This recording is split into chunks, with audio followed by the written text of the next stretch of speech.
देख रहे हैं वीकेंड का सबसे भरोसेमंद कार्यक्रम ये देश है हमारा। आप इतनी देश की इतनी पुरानी पार्टी, आप बीबीसी का माउथपीस बन गए। सत्ता की आलोचना करना, सत्ता का विरोध करना कोई देश विरोध नहीं है। मैं सीधी बात मैं 2024 पे टिका रहूंगा। आप बात करेंगे, मैं 2024 की बात अभी आप 23 पे थे, मैं 9 राज्य के चुनाव पर अगर 2014 में 102 कीजिए, आप झूठ बोल रहे हैं। नहीं, झूठ बोल रहे हैं ना ये, मैं बोल रहा हूँ झूठ। पक्ष अगर कहता है कि हिंडनबर्ग रिपोर्ट ने कुछ कहा है कि गड़बड़ी हो सकती है, पर जॉर्ज सोरोस कह रहे मेरी आवाज थी, वो जनता की नहीं, वो कह रहे मेरी आवाज थी। जॉर्ज सोरोस की आवाज। मत कहो कि जग में कर सकता क्या अकेला, लाखों में काम करता एक सूरमा अकेला। आप देख रहे हैं ये देश है हमारा, अमीश देवगन के साथ। नमस्कार व्यूअर्स, मैं हूं अमीश देवगन और आप देख रहे हैं वीकेंड का सबसे भरोसेमंद कार्यक्रम ये देश है हमारा। आज मैं आपके सामने इस समय की एक बहुत बड़ी खबर लेकर आया हूं। व्यूअर्स, यकीन मानिए ये इस हफ्ते की सबसे बड़ी खबर भी है, बल्कि इसे सबसे बड़ी आई ओपनर यानी आंखें खोलने वाली खबर कहें तो गलत नहीं होगा। बीते दिनों एक विदेशी संस्था की रिपोर्ट पर देश में काफी बवाल मचा हुआ था। सड़क से लेकर संसद तक खूब गर्मा गर्मी दिखी, लेकिन अब मैं आपको उस विवाद की जड़ में लेकर चलता हूं। इस वक्त आप एक शख्स को अपनी स्क्रीन पे देख रहे हैं। यह अमेरिका के मशहूर और ताकतवर उद्योगपति जॉर्ज सोरोस है। इनका कहना है कि जो विवाद हुआ उसकी वजह से देश का प्रधानमंत्री यानी नरेंद्र दामोदर दास मोदी राजनीतिक तौर पर बहुत कमजोर हो जाएंगे और इससे पीएम मोदी की सत्ता पर पकड़ भी कमजोर होगी। यानी निशाने पर भारत और इसका लोकतंत्र है और मोदी इन्हें इसलिए खटक रहे हैं क्योंकि वो भारत और भारत विरोधी ताकतों के बीच खड़े हुए हैं। यानी निशाना आप पर है, मोदी बीच में खड़े हुए हैं। आपको बता दूं, जॉर्ज सोरोस की कुल संपत्ति $6.7 बिलियन यानी 5.5 खरब रुपए से भी ज्यादा है। यानी इनके लिए कहीं भी घुसपैठ करना बहुत ज्यादा मुश्किल नहीं है और शायद इसलिए भारत की संसद, भारत की राजनीति, भारत के लोकतंत्र हर जगह चोट पहुंचाने की कोशिश हुई है। ठीक उसी तरह बीबीसी की डॉक्यूमेंट्री को भी वर्ड ऑफ गॉड यानी अंतिम सच की तरह देश के सामने पेश करने का प्रयास हुआ। इस केस में भी निशाने पर नरेंद्र मोदी थे। अब अपनी स्क्रीन पर इस शख्स को देखिए, यह ब्रिटिश सांसद बॉब ब्लैकमैन है और यह डंके की चोट पर बीबीसी की डॉक्यूमेंट्री को प्रोपेगेंडा वीडियो बता रहे हैं। लेकिन बॉब की बात कोई नहीं सुनेगा। बात सुनी जाएगी बीबीसी की या जॉर्ज सोरोस की। आखिर क्यों हम इन विदेशी साजिशों वाले जाल में फंस जाते हैं? आखिर क्यों हम दल को देश से ऊपर रख देते हैं? यह देश है हमारा में इस हफ्ते इसी मुद्दे पर, इसी गंभीर मुद्दे के ऊपर सबसे बड़ी और सार्थक चर्चा होगी। विदेशी जाल, मोदी और देश से सवाल। क्या भारत और भारत के लोकतंत्र के खिलाफ विदेशी साजिश की गई है? क्या भारत की संसद में विदेशी ताकतों ने घुसपैठ की है? नरेंद्र मोदी और बिजनेसमैन अदानी बेहद करीबी हैं। पीएम मोदी इस मामले में चुप है, लेकिन उन्हें विदेशी निवेशकों और संसद में जवाब देना होगा। यह भारत की संघीय सरकार पर प्रधानमंत्री मोदी की पकड़ को काफी कमजोर कर देगा। विदेशी ताकत जिसके केंद्र बिंदु में है एक व्यक्ति जिनका नाम है जॉर्ज सोरोस। उन्होंने ऐलान किया है कि वो हिंदुस्तान के लोकतांत्रिक ढांचे पर चोट करेंगे। जॉर्ज सोरोस का जो ऐलान हुआ है वो ऐलान आप निश्चित रूप से बारीकी से समझें। वो हमारी डेमोक्रेसी को ध्वस्त करने का ऐलान मात्र इसलिए करते हैं ताकि उनके हैंड पिक्ड लोग सरकार चलाएं। Mr. Soros is a old, rich, opinionated person sitting in New York, but he is old, rich, opinionated and dangerous. एक और विदेशी प्रोपेगेंडा मशीन यानी बीबीसी भी इन दिनों सुर्खियों में है और गुजरात दंगों के नाम पर निशाने पर पीएम मोदी ही है। और एक बार फिर हमारे लोग विदेशी ट्रैप में फंसकर अपने ही प्रधानमंत्री को घेरने में लगे हैं। लेकिन इन लोगों को ब्रिटिश सांसद को ध्यान से सुनना चाहिए। so-called documentary, which BBC documentary एक प्रोपेगेंडा वीडियो से ज्यादा कुछ भी नहीं। ये नरेंद्र मोदी पर हमला करने के लिए एक घटिया पत्रकारिता है। भारत के सुप्रीम कोर्ट ने हर मामले की जांच की और उन्हें मोदी के खिलाफ कोई सबूत नहीं मिला। the Supreme Court. इस बीच बड़ी खबर है कि बीबीसी दफ्तरों पर आयकर विभाग के सर्वे से बड़ी जानकारियां मिली हैं। बीबीसी पर आयकर विभाग के सर्वे में गड़बड़ियों का पर्दाफाश हुआ है। सर्वे में टैक्स भुगतान में गड़बड़ी का दावा किया गया है। फंड ट्रांसफर में गड़बड़ी की खबर भी सामने आई है। सर्वे में बीबीसी पर टैक्स चोरी का आरोप लगा है। साथ ही बीबीसी पर कम आय दिखाने का भी आरोप है। सियासी विरोध को जायज ठहराया जा सकता है, लेकिन सियासी फायदे के लिए प्रोपेगेंडा फैक्ट्री के साथ हो लेना कतई जायज नहीं ठहराया जा सकता, क्योंकि सवाल देश का है।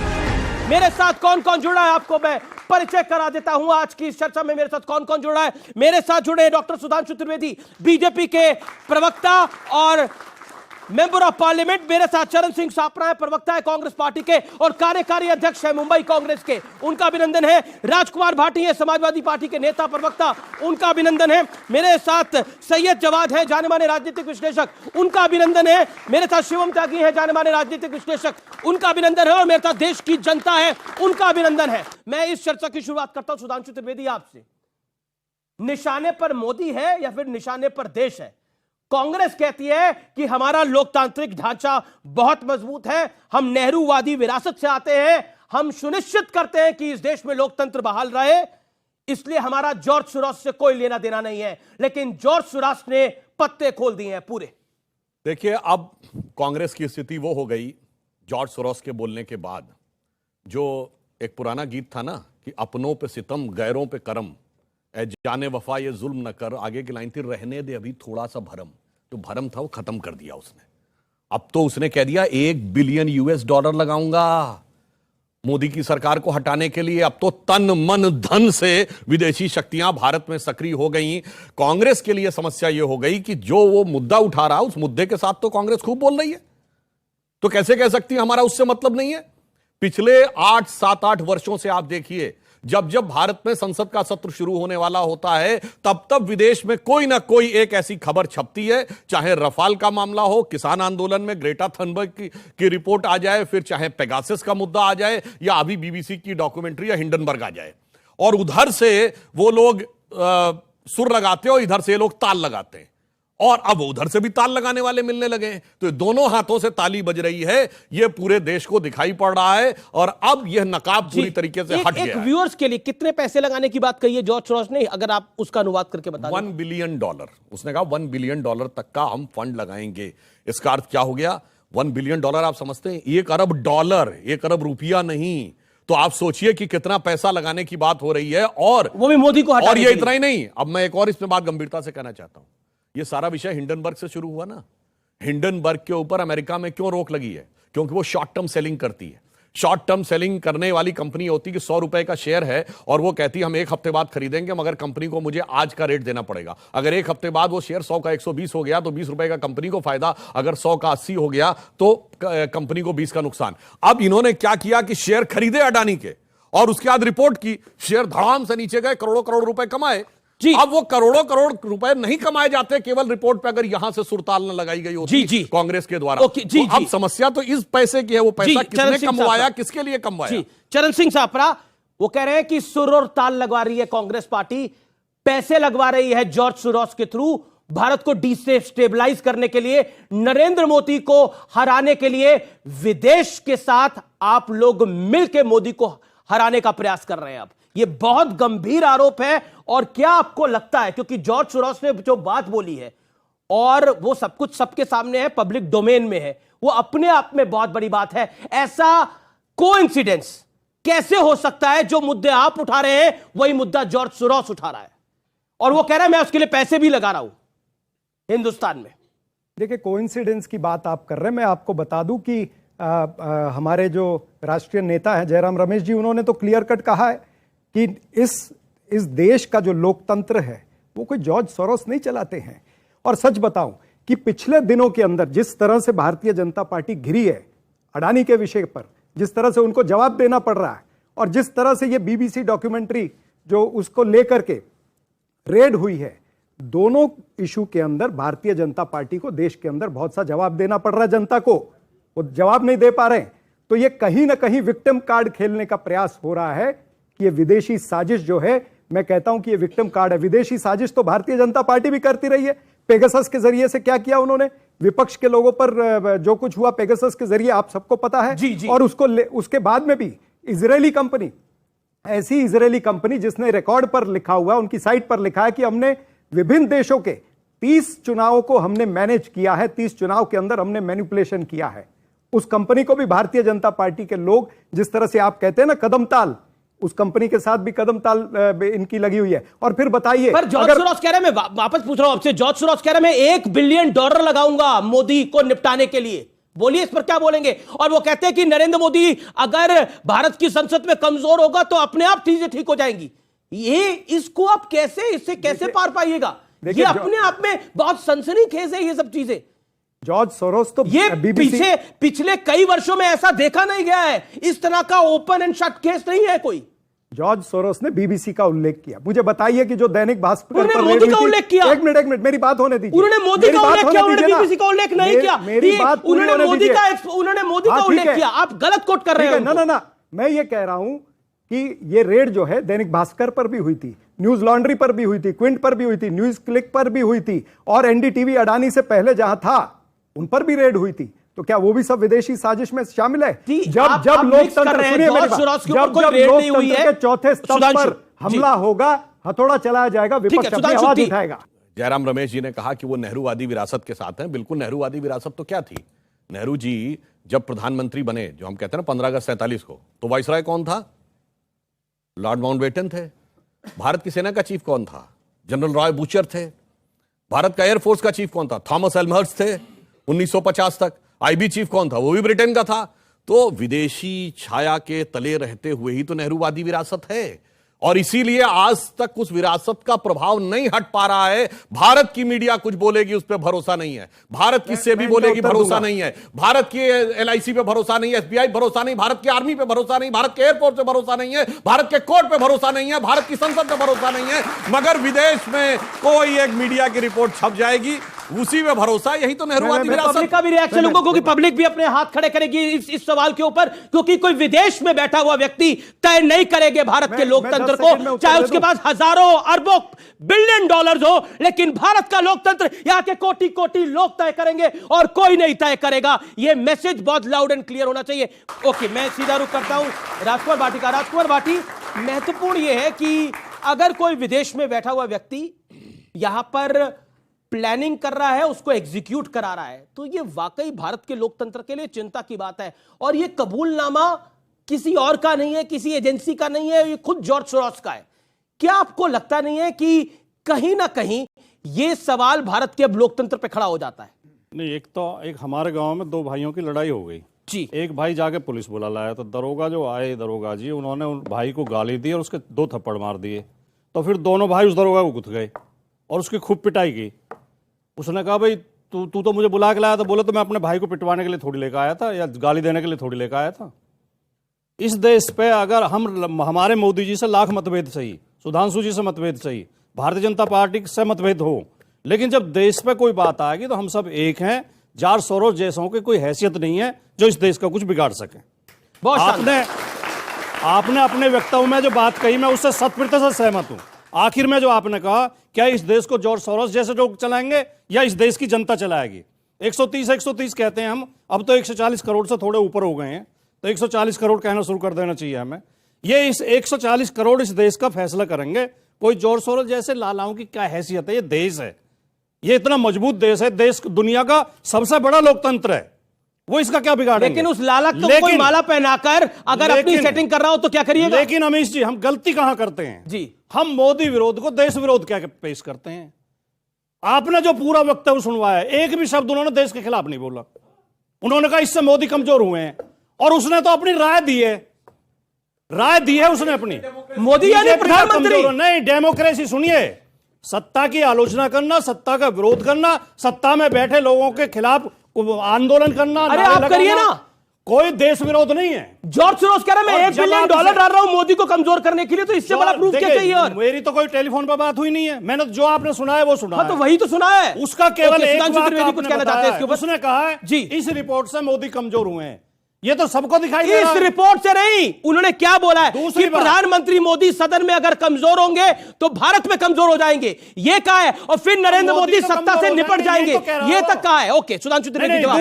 दूसरी बात ठीक है, बोलने से पहले बोल ले रहा सुधांशु जी ने जो चिंता जाहिर की, सुधांशु जी ने किसान आंदोलन का भी नाम लिया, लेकिन देश के लाखों किसान एक साल तक पूरे सड़कों पर बैठे रहे और 700 किसान मर गए, उस पर चिंता जाहिर नहीं की। अडानी को थोड़ा सा नुकसान हो गया, उस पर चिंता। यह बीजेपी की राजनीति है। बीजेपी को अडानी को बचाना है, देश के किसान मजदूर गरीब को नहीं बचाना है। अडानी को 2007 में फूड कॉर्पोरेशन ऑफ इंडिया का 15 साल का कॉन्ट्रैक्ट मिला था with an assured interest of 12%।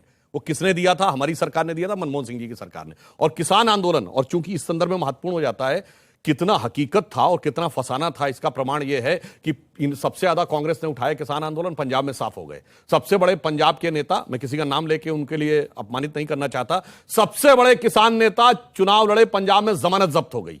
Uttar Pradesh के सबसे बड़े किसान नेता, उनके गांव में भाजपा को वोट ज्यादा मिला, इंपॉर्टेंट नहीं है, उनके गांव के उनके बूथ पर उनको उतने वोट नहीं मिले जिससे ज्यादा लोग उनकी पंचायत में बैठे रहते थे। इससे आपको पता लगता है कि सिस्टम क्या था और वो क्या था। जो इन्होंने भाटी जी ने बात कही, शब्द तो बहुत सही कहा, मगर इसमें एक बात बोल गए, ये जॉर्ज सोरोस जैसे लोगों को हैसियत कौन देता है? अमेरिका में लीमैन ब्रदर क्राइसिस आई 2008, सबसे बड़ा, ठीक है, और वो उनके बहुत बड़े सिस्टम की कमजोरी थी, जिसके सब प्राइम लेंडिंग क्राइसिस आई। एक बयान बताइए अमेरिका के किसी विपक्षी दल ने क्वेश्चन उठाया हो। 9/11 हुआ, कितने भी उस समय पकड़ पकड़ के अमेरिकियों ने मारा भी, एक बयान दिखाइए। अभी अमन अल जवाहिरी को पिछले साल मारा है, एक बयान दिखाइए जिसमें किसी विपक्षी दल ने अमेरिका में कहा मुझे सबूत दिखाओ अमन अल जवाहिरी कहां मारा गया। किसी ने कहा हो कि ओसामा बिन लादेन मारा गया तो हमें सबूत दिखाओ। मगर जानते हैं एकता क्या होती है? कि संकल्प लिया रिपब्लिकन पार्टी के जॉर्ज बुश ने और पूरा किया उसको बैरक ओबामा ने, जो डेमोक्रेटिक पार्टी था। मरी यहां क्या बताएं, देश की अर्थव्यवस्था हो या कानून व्यवस्था हो या सुरक्षा हो, सब पे राजनीति करके हैसियत हम देते हैं। आपने बिल्कुल सही कहा। वो दरोगा को जो लेके आया था ना भाई, उसी ने दरोगा को हैसियत दी थी, अन्यथा घर में ही सेटल कर लेते तो दरोगा की दरोगाई चलती नहीं। जी ओके ओके, अब मैं आपका रुख करता हूं। एक चीज बताइए, अभी हाल के अंदर हमने आईएमएफ का आंकड़ा देखा जिसमें भारत फास्टेस्ट ग्रोइंग इकोनॉमी है। आईएमएफ ने बोला 2023 में दुनिया भर की अर्थव्यवस्था धीमी रहेगी, लेकिन गिरावट के बावजूद सबसे तेज विकास भारत में होगा, ये आईएमएफ कहता है। उसके बाद हम बीबीसी की डॉक्यूमेंट्री को टीका लगाने का पूरा प्रयास करते हैं। वो कहते हैं कि बीबीसी की डॉक्यूमेंट्री आई है तो ये भारत के सुप्रीम कोर्ट से बड़ी है। अब जॉर्ज सोरोस कह रहा है कि मैं पैसा डालूंगा मोदी को हरवाने के लिए देश के अंदर। क्या कहिएगा? देखिए, आपकी जनता को थोड़ा सा और समझाने के माध्यम से या लोगों को समझाने के माध्यम से बताऊं, पूरे विश्व के अंदर एक कॉर्पोरेट वॉर छिड़ी हुई है। ये तो राजनीतिक वॉर अपनी जगह से, लेकिन जो कॉर्पोरेट वॉर छिड़ी हुई है पूरे विश्व में, हमें उसको भी देखने की जरूरत है। अभी आप देखिए, राहुल गांधी साहब ने मुद्दे जो उठाए सदन के अंदर, उनके दिए हुए वाक्य को स्पंज कर दिया गया, खास तौर पे उन मुद्दों के ऊपर जिसमें अडानी साहब का और मोदी साहब का नाम डायरेक्ट था, उसको स्पंज कर दिया गया। सुधांशु त्रिवेदी जी इस चीज को बखूबी जानते हैं। तो एक कॉर्पोरेट वॉर का नैरेटिव है, उसको मैं अलग रखता हूं, लेकिन देश का लोकतंत्र जहां हम बात करते हैं वो बेंतहा मजबूत है, उसमें कोई बात नहीं। मोदी जी देश के प्रधानमंत्री हैं, देश नहीं है, पहली चीज को समझिएगा। जैसे आप देश से कनेक्ट करते मित्रों की आर्काइव पड़ी है, क्योंकि आप देश के लोकतंत्र के सुनना पड़ेगा। मैं आपको व्यूअर्स बताता हूं, एक आपने मित्रों की आर्काइव पढ़ी है, मित्रों की आर्काइव पढ़ेंगे। इंदिरा गांधी के दौर में इस देश के अंदर इस मित्रों की आर्काइव में, एक सेकंड रुकना पड़ेगा। ना बिल्कुल कोई सच बोलने की बात नहीं है। अगर आप मुझको 10 सेकंड 30 सेकंड नहीं दे पाएंगे तो फिर समस्या होगी। 30 सेकंड और दे दूंगा, 30 सेकंड दे दिए, बिल्कुल समस्या नहीं, आपको 30 सेकंड और दूंगा। मित्रों के आर्काइव के अंदर लिखा हुआ है, मैं नहीं कह रहा, मित्रों के आर्काइव के अंदर लिखा हुआ है कि केजीबी किस कदर भारत के लोकतंत्र पर हावी हो गया था उस दौर के अंदर। और एक सांसद नहीं, 2 सांसद नहीं, 10 सांसद नहीं, कितने सांसदों की उसने बात लिखी है, वो अपने आप में बहुत कुछ एक्सपोज करता है। इसलिए मैं कह रहा हूं कि जॉर्ज सोरोस जो बात कह रहा है, केजीबी जो मित्रों आर्काइव पेजीबी एंड द वर्ल्ड पार्ट 2 जिसमें इंडिया का yes, है, उसमें yes. कनॉट प्लेस के उस रेस्टोरेंट का भी नाम है जहां चिट एक्सचेंज होती थी। मगर वो लोग केजीबी के लोग आके अपना काम बताते थे और काम होने के बाद वो अकाउंट नंबर दिया जाता था जिसमें पैसा ट्रांसफर होना है। क्योंकि आपने जॉर्ज सोरोस ने पूरी कहानी को एक्सपोज कर वैसे दिया। इनकी एक अडानी से संबंध क्या है? भारतीय जनता पार्टी इसलिए का उसको अडानी आप से पसंद नहीं संबंध कर क्या रहे है? आप। जवाब इनकी एक बात का मैं समर्थन करता हूं, इनकी इनकी बात का थोड़ा समर्थन नहीं, करता हूं। भारतीय जनता पार्टी का अडानी के साथ संबंध क्या है? जेपीसी की विपक्ष डिमांड कर रहा था, अगर कुछ ऐसा गलत नहीं है तो जेपीसी बैठा लिए और जांच कर लीजिए। तो जॉर्ज इसमें सोरोस क्या यही आपत्ति चाहता है? हटाइए ना उनको हटाइए, लेकिन अडानी को क्यों सेव करा जा रहा है? यही तो मुद्दा है। अडानी के नाम पर आप जॉर्ज सोरोस को लेकर के आएंगे, एक इधर से कॉर्पोरेट का घराना खड़े करेंगे, दूसरा उधर से खड़ा करेंगे। आप जेपीसी कराइए और जांच करवा लीजिए अडानी। जॉर्ज सोरोस को कौन लेकर आया? जॉर्ज सोरोस को कौन लेकर आया? जॉर्ज सोरोस को, अच्छा तो आपको क्या कहने का मतलब? कांग्रेस लेकर के आई? जॉर्ज सोरोस को कौन लेकर आया? कांग्रेस लेकर के आई? कौन लग रहा है? मतलब 56 इंच का आपको सीना कौन लग रहा माननीय है? प्रधानमंत्री जी का, इतना बड़ा लोकतंत्र होने के बावजूद, तमाम अंकल आपकी कुछ कह रहे सीटें थे, होने खड़े के होके, बावजूद खड़े होके। आप जॉर्ज सोरोस की बात कर रहे हैं, बुजुर्ग उससे आदमी- क्या लेना देना? कांग्रेस का नाम नहीं लिया गया, अभी दोनों कांग्रेस का नहीं किया कि वो नहीं, लेके आए हैं। वो बात ये तो कर रहे हैं। आपकी अपनी सोच है, हमारी सोच ये नहीं है। एक कहावत है, चोर की दाढ़ी में तिनका। वैसे इसका आपसे कोई संबंध नहीं है। दाढ़ी चोर भाई, की दाढ़ी में हाल कर तिनका। सुधांशु त्रिवेदी जी की बात एक व्यंग जी, में जी, समझा देता हमारे हूं। यहाँ तो 20 साल से दाढ़ी है, अभी पिछले 2 महीने में किसी और ने शिवम त्यागी की बारी आपने है। दाढ़ी की बात करी और शिवम भाई के पास पहुंच गए। चलिए फिर अब आप देखिए, उनको कहावत बोलते है कि जब दोस्त शामिल हो जाए दुश्मन की चाल में, शेर भी फंस जाता है मकड़ी के जाल में।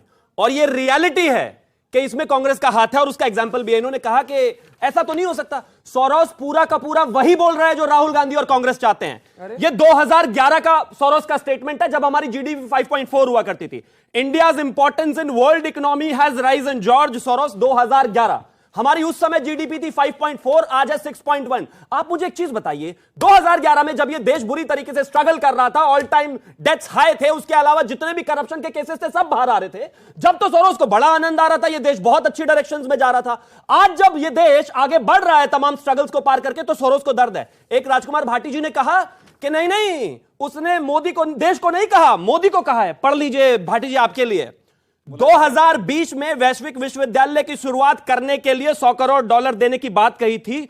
उसने कहा था कि इस विश्वविद्यालय की स्थापना राष्ट्रवादियों से लड़ने के लिए की जाएगी। मोदी की ताकत क्या है? राष्ट्रवादी ही तो मोदी की ताकत है ना, क्योंकि वह राष्ट्रवादी है, परिवारवादी नहीं है। तो सोरोस उस राष्ट्रवादी लोगों के खिलाफ लड़ना चाहता है, ताकि इनके जो लोग हैं उनको आगे लाया जा सके, और इसी वजह से ये उसको समर्थन कर रहा है।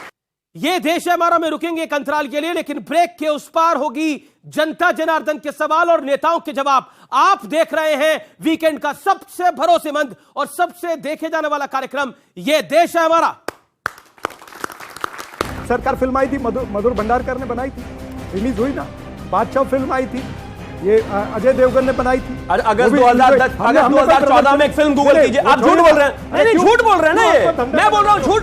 आप गूगल कर लीजिए। अच्छा, आप कर लीजिए।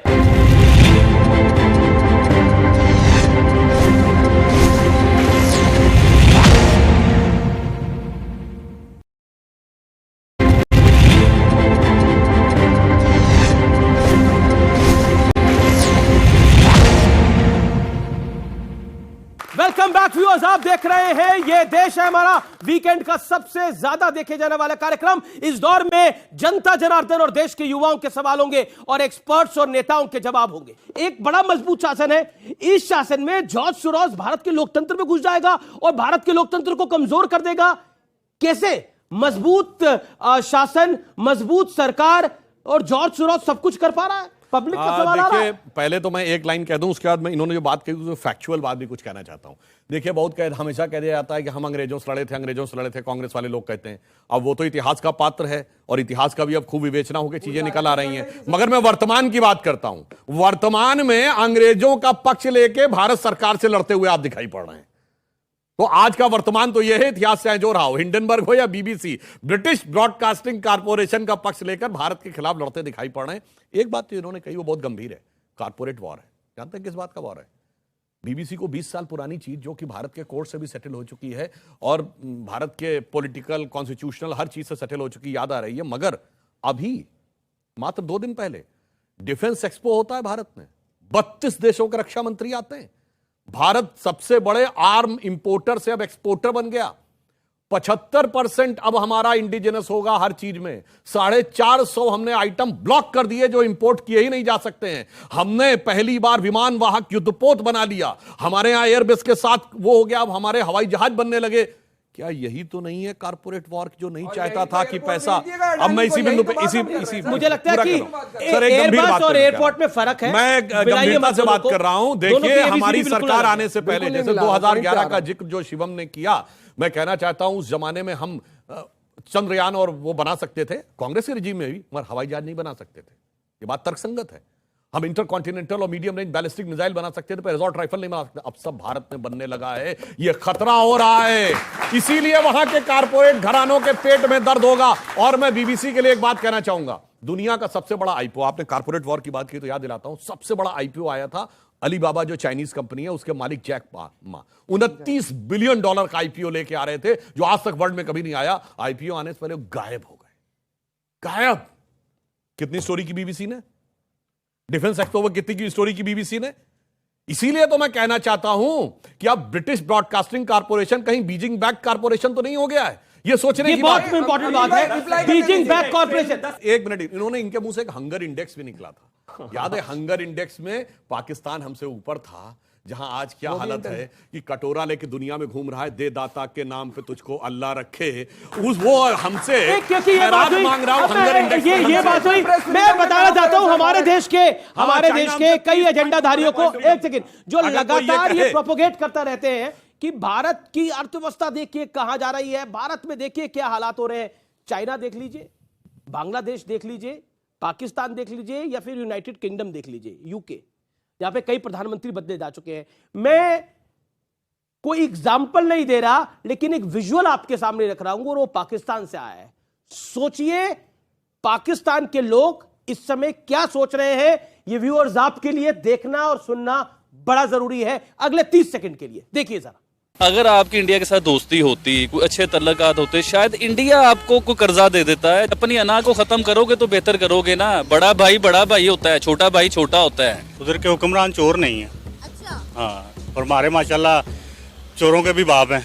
इंडिया को तभी कम्पीट किया जा सकता है जब हम इंडिया को दुश्मन की निगाह से नहीं, हम उसको उस्ताद की निगाह से देखेंगे। रियलिटी यही है कि हम ऑलमोस्ट सारे सेक्टर्स में इंडिया से बहुत पीछे है। ये पाकिस्तान के हालात है, और वहां के लोग, वहां के न्यूज चैनल्स नरेंद्र मोदी की तारीफें कर रहे हैं। वो कहते हैं कि भारत की सरकार ने अपने आप को इस वैश्विक मंदी के दौर में बहुत अच्छे से बैलेंस किया। और सिर्फ पाकिस्तान नहीं, यूरोपियन कंट्रीज तारीफ कर रही हैं।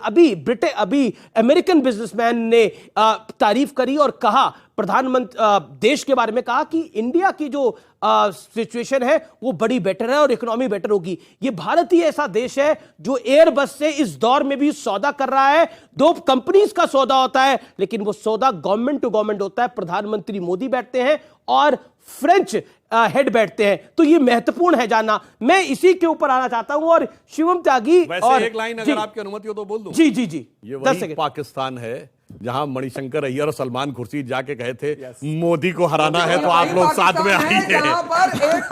तो देखिए, पाकिस्तान का नाम आता ही दिल में कैसे फीलिंग आ जाती है। अरे कैसे आलोचना कर दी पाकिस्तान। ये दरिया दिली और हमारे साथ संग दिली। ठीक है, अब चरण सिंह साहब, अरे सर छापरा जी बोल रहे हैं। अब तो भाजपा भी कह रही है कि छापरा जी को बोलने दीजिए। अब आप थोड़ा शांत होइए महाराज, आप ही को प्रवक्ता समझ रहे हैं वो। ऐसा है, सवाल ये है, सोरोसो जो है वो इस देश की राजनीति को नहीं चला सकता, ये पहली बात है, और कांग्रेस ने भी ये कहा है।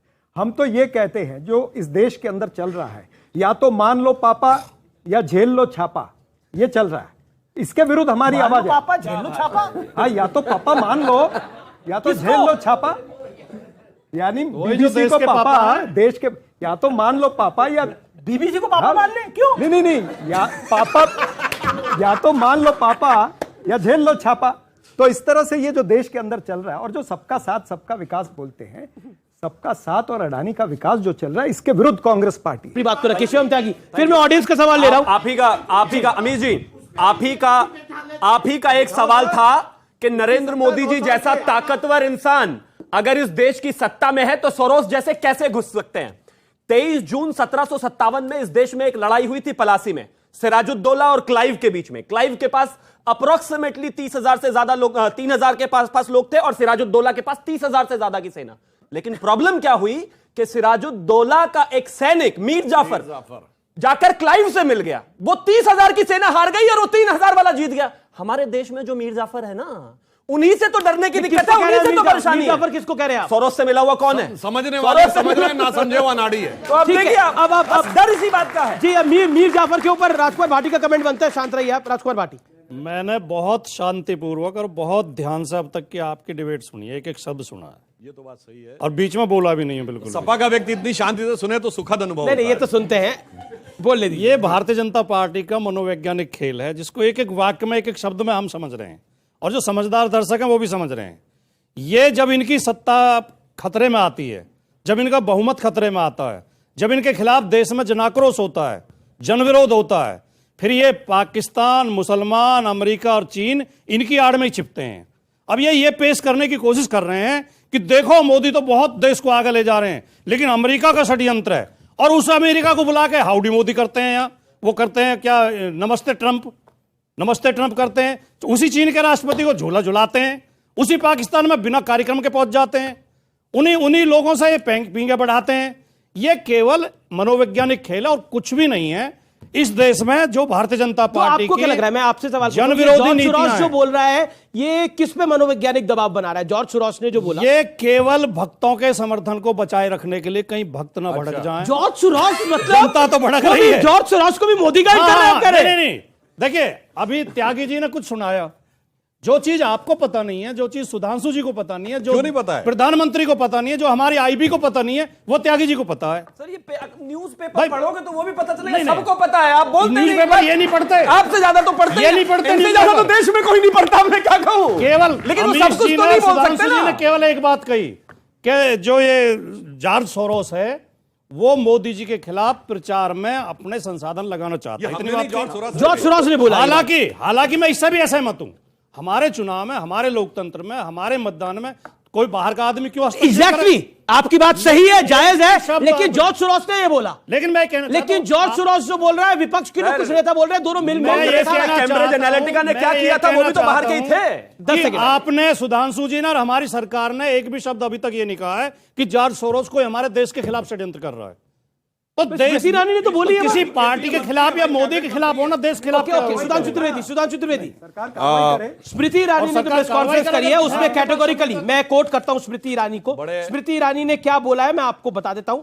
स्मृति ईरानी क्या कहती हैं, भारत के लोकतंत्र में दखल देने की कोशिश हुई है, लोकतांत्रिक ढांचे को हिलाने की पुरजोर कोशिश की गई है। जॉर्ज सोरोस के सीधे निशाने पर नरेंद्र मोदी है। पीएम मोदी ऐसे गलत इरादों के सामने सिर नहीं झुकाएंगे। जवाब देखिए, ये देश तो नहीं है निशाने पे, नरेंद्र मोदी हो सकते हैं, बीजेपी हो सकती है। ये कह रहे हैं कि हम ये विषय को ला रहे हैं, हिंडनबर्ग, बीबीसी और जॉर्ज सोरोस उनके साथ मिले सुर मेरा तुम्हारा तो आप कर रहे हैं, फिर सुर बने हमारा कर रहे हैं, और आरोप हम पे लगा रहे हैं। अरे आप मत बोलिए उसके ऊपर, सारा मामला खत्म हो जाता है, उनके सब मामला ठंडा हो जाता, मगर आप ही बोल रहे हैं। मगर अफसोस अब क्या हो रहा है, ये कह रहे थे कि जो हमारी विदेश नीति में बहुत सारी बातें बोलते थे वो सब छोड़ दीजिए, मगर एक हम मजेदार बात बताएं। इन्होंने तो हम पे आरोप लगाया था ना कि हाउडी मोदी में मोदी जी अमेरिका में जाके हस्तक्षेप कर रहे हैं। नमस्ते नहीं, आपने कहा था हाउडी मोदी में आपकी बार ट्रंप सरकार क्यों बोल दिया था। मैं तो ये कहना चाहूंगा, कभी कभी इल्जाम भी बड़े हसीन होते हैं। इनके जमाने में ये इल्जाम लगता था कि सीआईए या अमेरिका हमारे देश के चुनावों को प्रभावित कर रहा है। अब अगर ये बोल रहे हैं कि इनको लगता है कि हम उनके चुनाव को प्रभावित कर रहे हैं, तो ये तो इल्जाम ऐसा इतना हसीन है कि आपको इस्तकबाल करना चाहिए कि हमारी ये हैसियत तो हुई कि कोई मेरे बारे में ये सोचे, मोदी जी के बारे में। इसलिए मैं एक और बात कहना चाहूं, देखिए समस्या की बात क्या है, विदेश से किसी भी प्रकार की कोई बात हो, याद करिए जब नवाज शरीफ ने मनमोहन सिंह जी के बारे में बोला था तो मोदी जी ने एज चीफ मिनिस्टर क्या बोला था, जब देहाती औरत शब्द बोला था मनमोहन सिंह जी के बारे में, मोदी जी ने कहा था 120 करोड़ भारतीयों के बारे में बोलने वाला कौन होता है पाकिस्तान का प्रधानमंत्री। बिल्कुल, हम उनको जो कहना कहेंगे, हम मनमोहन सिंह कहेंगे, कुछ कहेंगे, मगर हम कहेंगे बाहर वाला कौन होता बोलने वाला, ये जाके मोदी जी ने अपना प्रमाण दिया था। और मैं याद दिलाना चाहता हूं 95 में जब जेनेवा में पाकिस्तान विषय ह्यूमन राइट्स का इशू लेके आ रहा था कश्मीर को लेकर, तब अटल बिहारी वाजपेयी जी नेता प्रतिपक्ष के रूप में गए थे और सारा क्रेडिट नरसिम्हा राव सरकार को दिया था। अंदर आके हमें जो कहना होगा कहेंगे, पर बाहर वाले को हम एक्सेप्ट नहीं करेंगे। मगर अफसोस क्या है, लेकिन ये मगर एक लाइन जी चरण सिंह जी के मुंह से एक शब्द निकल गया था, मानो बाप नहीं तो छापा। ठीक, मानो पापा नहीं तो मानो तो पापा नहीं तो। हकीकत में जानते क्या है, इनकी और बीबीसी में एक संबंध है। ब्रिटिश ब्रॉडकास्टिंग कारपोरेशन का पापा कौन है, मात्र संगठन ब्रिटिश सरकार। कांग्रेस का संस्थापक कौन था? एलन ऑक्टेवियम ह्यूम, जो ब्रिटिश सरकार का सेक्रेटरी था। तो वो क्या था? वो भी ब्रिटिश सरकार थी। तो मौसेरे भाई हो गए ना, चचेरे भाई, जो भी आप समझ लीजिए। पापा आप बोलिए, पापा पे देता हूं। पापा पे बोलिए। देखिए ये हमारी बातें 100 साल पुरानी खोज करके लाते हैं। अब बीबीसी ने 20 साल पुरानी बात दिखा दी तो ये आंखें दिखा रहे उनको। हमारे प्राइम मिनिस्टर को ऑलरेडी क्लीन चिट मिल चुकी है, तो ये बीबीसी ने डॉक्यूमेंट्री इस समय 2022 में क्यों रिलीज की थी? मेरे को ये पूछना है। ये एक सवाल है कि जब अब क्यों बीबीसी ने 2023 में डॉक्यूमेंट्री क्यों रिलीज करी है, जब क्लीन चिट मिल चुकी है नरेंद्र मोदी को। और अमित शाह ने भी अपने इंटरव्यू में बोला कि 2002 के बाद से लगातार षड्यंत्र हुए नरेंद्र मोदी को बदनाम करने के लिए, लेकिन वो हर बार और ज्यादा लोकप्रिय होकर बाहर निकले हैं। चरण सिंह साफरा, इस देश में दर्जनों केस ऐसे हो चुके हैं, बहुत गंभीर मुकदमे, जिनमें से एक दो आपको भी जानकारी होगी कि जिन्हें कोर्ट ने बरी कर दिया, फाइल बंद कर दी गई, उसके बाद मीडिया ने उठाया, दोबारा जांच हुई और फिर दोषियों को सजा दी गई। तो ये तर्क कोई तर्क नहीं है कि भाई जब एक बार तो कहना क्या जा रहे हैं आप? हो सकता है कोई नई तथ्य आ जाए। एजेंडा क्या है? जेसी का मर्डर केस। नहीं आप अभी एजेंडा क्या है इस पूरे मामले में? मर्डर केस, एक वो बता रहे हैं,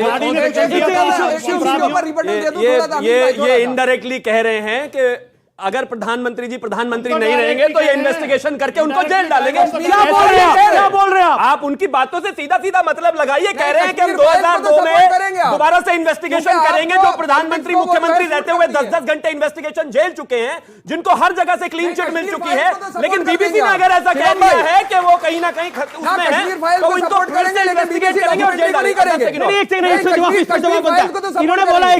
इन्होंने बोला कि यह पक्ष आता है कि नरेंद्र मोदी को दोबारा जेल में डालें, अगर वो प्रधानमंत्री पद से हटेंगे तो आप उनको फिर फंसाएंगे। ये बोला, नहीं बोला, वो सच ऐसा ही बोला उन्होंने। इच्छा तो शिवम त्यागी की है, लेकिन नहीं बोला आप ऐसा कह रहे हैं, आप ऐसा कह रहे हैं। ये तो इच्छा आपने बोला, एग्जांपल ऐसा कह रहे हैं, केस दोबारा रीओपन होते हैं।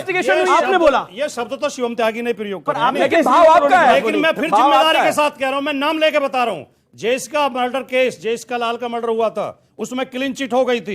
ऐसे केसेस तब होते थे जब सरकारें फाइल बंद कर देती थी, इसलिए इनको अपने जमाने का याद आ रहा है। इन्होंने तो फैजाबाद, उस समय जो नाम था, वाराणसी और लखनऊ के जिला अदालतों के धमाकों के आतंकवाद के आरोपियों के भी केस खत्म कर दिए थे। वो हाई कोर्ट ने हस्तक्षेप किया, तब खुला था। लेकिन नरेंद्र मोदी जी और विपक्ष में फर्क क्या है? 2014 अगस्त में एक डॉक्यूमेंट्री आई थी श्रीमती इंदिरा गांधी के ऊपर। उस डॉक्यूमेंट्री में कांग्रेस वालों ने खूब उछल कूद करी और प्रधानमंत्री के पास जाकर यह कहा गया इनके द्वारा कि तब की प्रधानमंत्री की छवि और इस देश की छवि को खराब किया जाएगा। प्रधानमंत्री ने बिना राजनीति करे हुए चुपचाप, सरकार ने, सुधांशु जी ने उस डॉक्यूमेंट्री को बैन कर दिया। एक डॉक्यूमेंट्री है जो प्रधानमंत्री ने राजनीतिक होते हुए बैन कर दिया, और दूसरी तरफ यह है कि प्रधानमंत्री जी की डॉक्यूमेंट्री को बना के घर ले रहे हैं। पुरानी फर्क होना चाहिए।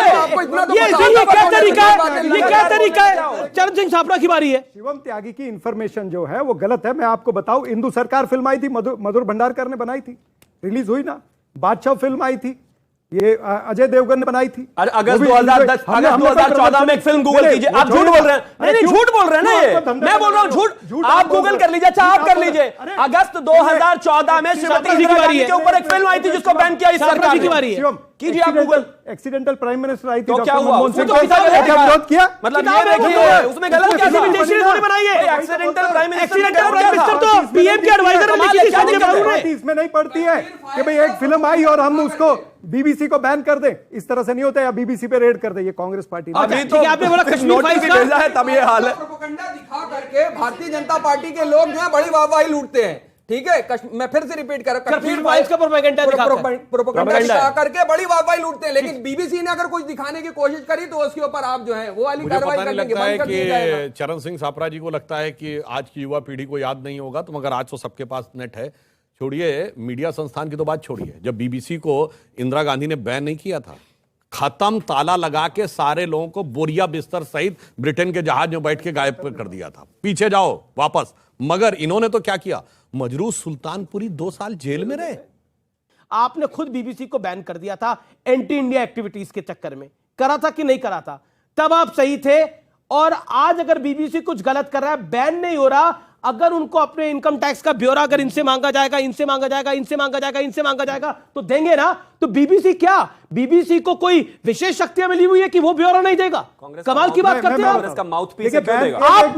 आप। इतनी देश की इतनी पुरानी पार्टी, आप बीबीसी का माउथपीस बन गए। नहीं, कोई बीबीसी का माउथ पीस नहीं बना, मैं इसको यही खारिज करता हूं।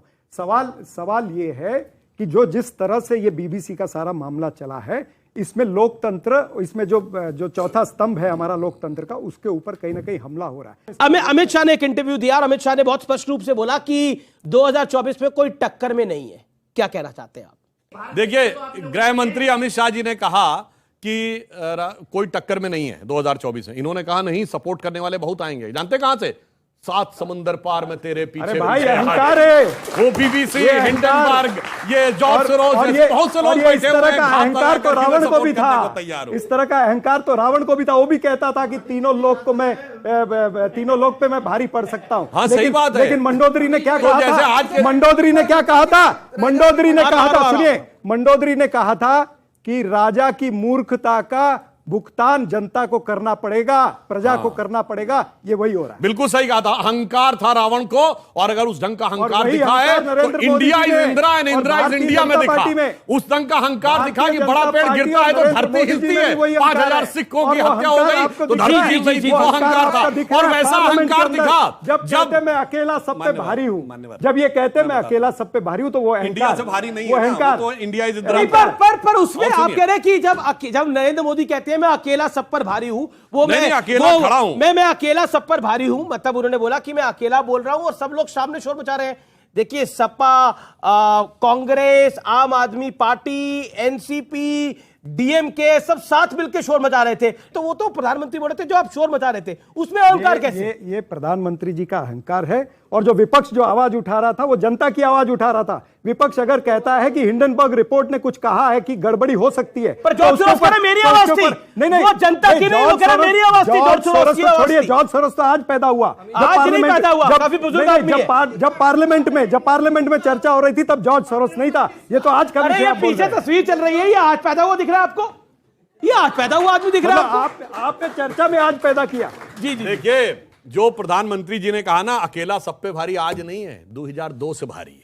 जिस जमाने की ये डॉक्यूमेंट्री की बात कर रहे हैं, क्या क्या जमीन आसमान एक नहीं। क्या इनकी सरकार थी तब इनके सांसद लिख के अमेरिकी सेनेट को भेजते थे कि मोदी जी को वीजा मत देना, जबकि उन्होंने अप्लाई नहीं किया था। ये उनके खिलाफ खड़े रहे। और सुनिए, ये जितने लोग इकट्ठा रहे सब टिमटिमाते हुए तारों की तरह बुझते रहे और मोदी जी किस ढंग से उभरते रहे। मैं एक लाइन में कहना चाहूंगा मोदी जी की तरफ से कि यह मत कहो कि जग में कर सकता क्या अकेला, लाखों में काम करता एक सूरमा अकेला, आकाश में करोड़ों तारे हैं टिमटिमाते पर जग प्रकाश करता एक चंद्रमा के। जी। नरेंद्र मोदी के ऊपर देखिए, मैं अहंकार है।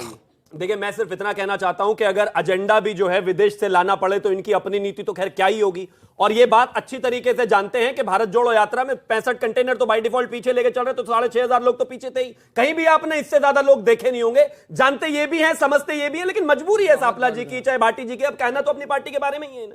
इस वाक्य में मुद्दों की बातें छूट गई। 9 या 10 राज्य के जो चुनाव चल रहे हैं उसके ऊपर कोई चर्चा करने को तैयार नहीं। और उसके लिए आप में 2024 में सुन लीजिए, 2024 के अंदर जो है साफ पिक्चर सामने आ जाएगी। जिस तरीके से चुनाव तो भी एक राज्य में हो चुका है, एक राज्य में होगा और बाकियों में अनाउंस नहीं हुआ है। 9 राज्यों में पूरे साल में चुनाव हो रहे हैं। पिछले साल का ट्रैक रिकॉर्ड 2000। अभी देखो, चुनाव की बात करी ना, चुनाव की बात करी आप लोगों ने, सुना चुनाव की बात करी। अब एक सवाल, चुनाव की बात करी, आप देखिए इन्होंने मुंह में हाथ डाला है। आपने बोला देखिए 9 राज्य, जो चुनाव 9 राज्यों में भी 2 राज्यों में है, बाकी 7 राज्यों में होगा। पिछले साल 2022 में 7 राज्यों में चुनाव हुआ। बीजेपी कितने राज्यों में जीत के आई? अगर सच बोलिएगा। बीजेपी जीत करके त्रिपुरा में बहुमत करके आई। 7 राज्यों में चुनाव हुआ, कितने में जीत के आई बीजेपी? जवाब दीजिए। अगर चुनाव ही सबसे बड़ा पैमाना है, 7 राज्यों में चुनाव हुआ। 2024 इत्मीनान से बात करते हैं ना, इतना गुस्सा क्यों कर रहे हैं? मैं कह रहा हूं 7 राज्यों में चुनाव हुआ, 7 में से कितनों में बीजेपी जीती, कितने में विपक्ष जीता? जवाब दीजिए आप। भारतीय जनता पार्टी जीत करके आई बहुत सी जगह पे, बहुत अच्छी बात है। 7 में से नंबर होगा ना? नहीं, सुनिए आप तो राजनीतिक विशेषज्ञ हैं, आपको नंबर बात घुमा रहे हैं। मैं जिस मुद्दे पे घुमा नहीं रहा, मैं सीधी बात को बता रहा हूं। 2024 पे टिका रहूंगा। आप बात करेंगे, मैं 2024 की बात करूंगा।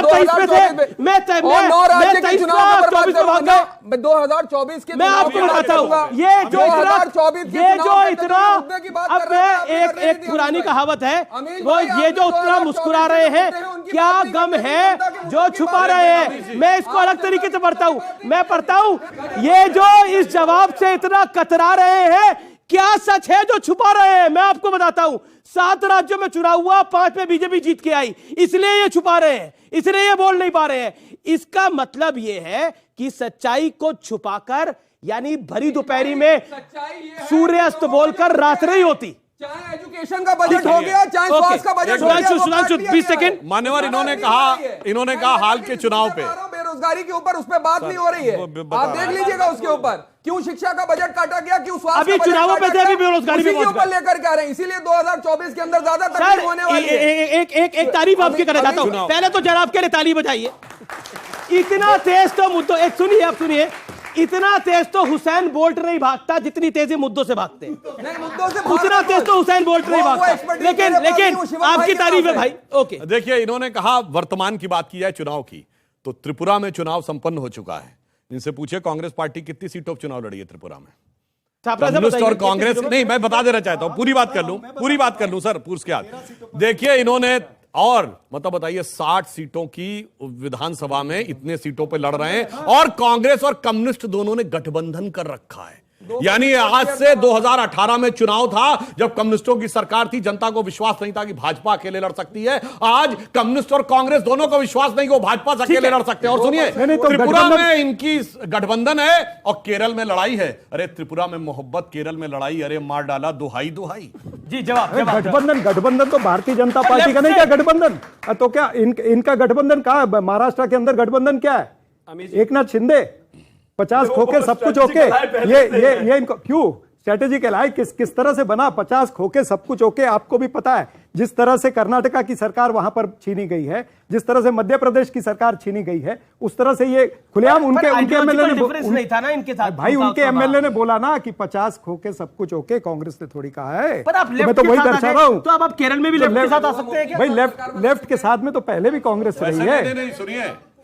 सुनिए इनका अद्भुत स्ट्रेटेजिक अलायंस है। सुनिए एक मिनट, सुनिए साहब, ऐसा बेहतरीन राजनीतिक समन्वय कोई नहीं दिखा सकता।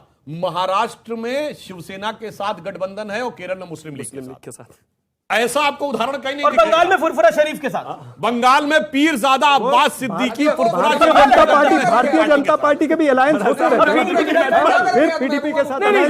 लेकिन ये और सुनिए हमीद जी, वो जो पुराना 50 साल पुराना गाना था, रुख से जरा नकाब हटा दो मेरे हुजूर, नकाब हटेगा तो स्ट्रेटेजिक अलायंस वाले बीबीसी भी दिखेगा, हिंडनबर्ग भी दिखेगा, जॉर्ज सोरोस भी दिखेंगे और सारे विदेशी भी दिखेंगे अलायंस में। ये राहुल जी के लिए है कि लगाकर आग शहर को, ये राहुल जी ने कहा, उठा है दिल में आज तमाशे का शौक बहुत, झुकाकर सर सभी ये शाहपरस्त बोले, हुजूर का शौक सलामत रहे है शहर और बहुत। कि कांग्रेस पार्टी अपने निश्चय पर दृढ़ है।